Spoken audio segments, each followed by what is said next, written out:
walking away from his faith in college to working a corporate job as a sales manager. These are 10 things you didn't know about Forrest Frank. Beginning with number 1. Forrest Frank didn't just decide to make music out of nowhere. He actually grew up in a house where music was everywhere. His mom was a worship leader at their church, and his grandmother wrote children's music. So while most kids were just listening to songs on the radio, Forrest was watching his family members actually create music and lead people in worship. This early exposure to music helped shape who he would become as an artist, as he learned about songwriting and the power of music from a very young age. But while Forrest's musical foundation was built through family influence, his most surprising family connection had nothing to do with music at all. What most people don't know about Forrest Frank is that his grandfather is actually Neil Frank, who used to be the director of the National Hurricane Center. You might have seen him on TV during hurricane season, helping people prepare for dangerous storms.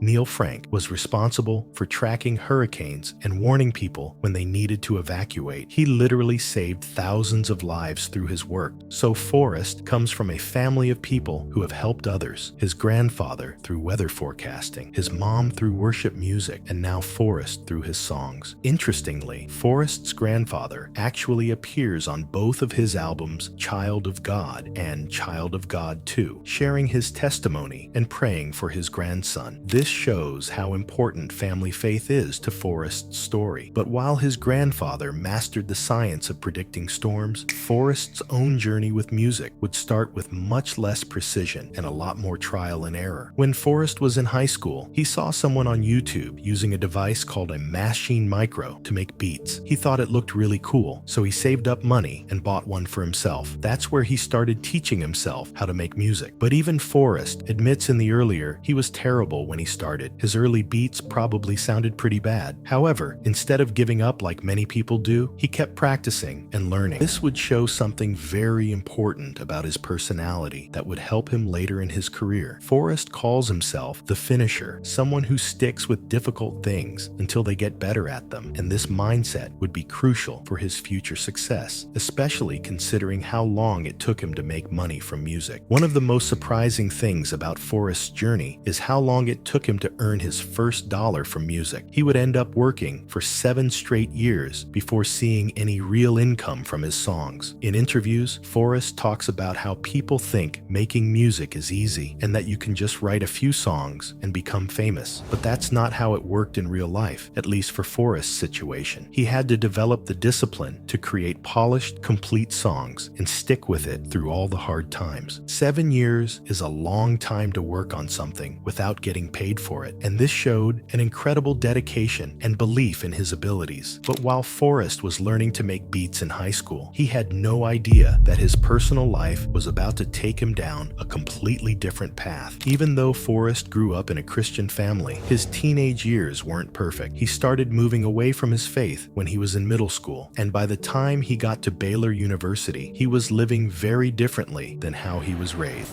During his freshman year, Forrest got heavily involved in the party scene at college. He spent a lot of time drinking and partying instead of focusing on his studies or his faith. This might sound fun, but it actually made him feel empty and unhappy. After about a year of this lifestyle, Forrest realized he was broken inside and felt insecure and lost, like something important was missing from his life. Partying wasn't filling the emptiness he felt, and he knew he needed to make a change. And while Forrest was drowning in emptiness and searching for something to fill the void, he had no idea that his answer was waiting for him in the last place he expected to look. During his sophomore year at Baylor, while Forrest was struggling with feelings of emptiness and depression, something unexpected happened. One evening, he suddenly felt like he needed to go to church, even though he hadn't been attending regularly. He arrived late to what turned out to be an extended worship service at Antioch Church in Waco. When he walked into the building, something amazing happened. He immediately felt the emotional weight he'd been carrying start to lift off his shoulders. The feeling was so powerful that Forrest fell to his knees right there in the church. And in that moment, he decided to rededicate his life to God and return to the faith he had grown up with. This experience completely changed the direction of his life and would eventually influence his music career, but he still had to figure out how to survive in the real world. While Forrest was learning to make music, he needed a regular job to support himself. And after graduating Graduating from Baylor University in 2017 with a business degree, he got a job at Abbott Laboratories, a healthcare and pharmaceutical company. He worked as a sales representative and later as a retail development planner.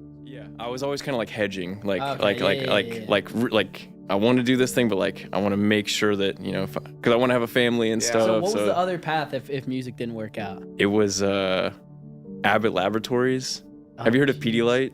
Yeah. So like there's like a parent company called Abbott. Okay.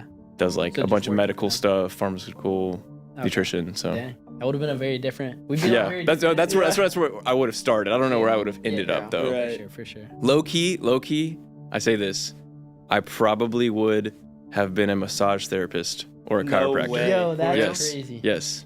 If I had it my way, if I wasn't just trying to like, Right. you know, do the thing. Yeah. Yeah. If I really thought about it, if I didn't do music, I think I would be a massage therapist. Really? Yeah. But here's what makes this smart. He didn't quit his job immediately to pursue music, but instead treated music like a side project for about a year while keeping his steady income. Only after his music started gaining some traction did he decide to leave his corporate job. This was a wise business decision because it gave him financial security while he was still building up his music career on the side, which would eventually take over and shock everyone who knew him as just another co-worker. While working his corporate job, Forrest wasn't just making random songs in his bedroom. He actually co-founded a pop duo called Surfaces with his friend Colin Padalecki. This wasn't a small project. They actually created some hits that reached millions of people. Their biggest hit was a song called Sunday Best, which became hugely popular on social media and streaming platforms. The song was upbeat and catchy, and it showed that Forrest had real talent for creating music that people wanted to hear. Surfaces was becoming more and more successful in the mainstream music world, but even with all this success, something inside Forrest was telling him this wasn't his final destination. He felt called to do something different with his music, and while Surfaces was continuing to climbing the charts and gaining mainstream success, Forrest was about to make a decision that would surprise everyone in the music industry. After Surfaces became successful, most people would expect Forrest to keep pushing forward in the mainstream music industry. But instead, he and his wife felt God calling them to step away from music for a while. They decided to take what Forrest calls a retirement from the music business. During this time, they focused on growing in their faith and starting their family. Forrest became a father and spent time figuring out what God wanted him to do next. It was during this quiet period that something unexpected happened. While sitting at his piano during a private worship time, Forrest wrote a song called No Longer Bound. He had no plans to release it, and it was just a song between him and God, but he kept feeling like God was telling him to share it with the world. Here's what's the most incredible part of Forrest's story. When he finally decided to release No Longer Bound, he did it completely on his own. He didn't have a record label or a big marketing team. He just uploaded it to the internet and trusted God with the results. And what happened next was something no one saw coming. The song went viral in multiple countries and became one of the biggest Christian songs of the year. People all over the world were sharing it, singing along, and finding hope in its message. For Forrest, this was clear confirmation that God wanted him to return to music, but this time as a Christian artist and not a mainstream pop star. A song that he wrote during his retirement became the foundation for his entire Christian music career. This led to his breakthrough album, Child of God, which became the best-selling Christian album of 2024. What was your favorite fact about Forrest Frank? Let me know in the comments below, and stay blessed.